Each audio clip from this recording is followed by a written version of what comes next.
Dear Adam, I want my $600 back.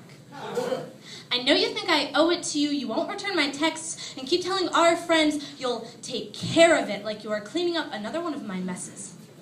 But you were never big on details. It's kind of like that 2-sentence story you used to tell all of our friends about how that one time I got so drunk that I threw up all over the floor 10 feet from our bathroom, and you had to clean it up. But you left a few things out. Like earlier that day, I had spent $20 on cheap tequila because you would only sleep with me drunk. That we were going to play master and slave. I'd even gotten a hold of a cage because I like that kind of shit. That you insisted that we kill the bottle first, so we did.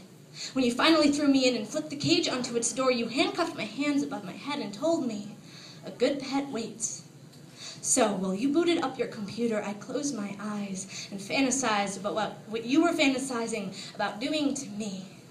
I needed you to need me so badly that I am sure that is what was bleeding from my wrists when I woke up.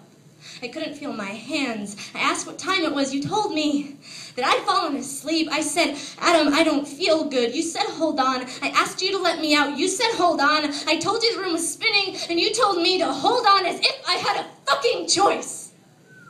You know, I'd never thrown up on a floor before I met you. You forgot to take the cuffs off before you flipped the cage back up. I landed on my face. You told me it had been about 45 minutes. It was closer to 2 hours. You remember this as a 2-sentence laugh. Well, here are my 2 sentences.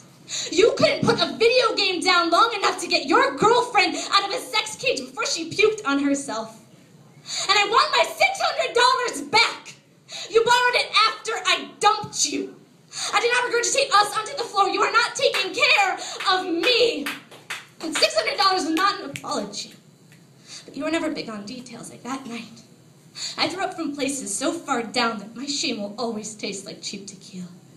That night, I discovered that if you lay your ear on the toilet seat and your throat across the porcelain gap, that it makes it sound like someone else is there to comfort you.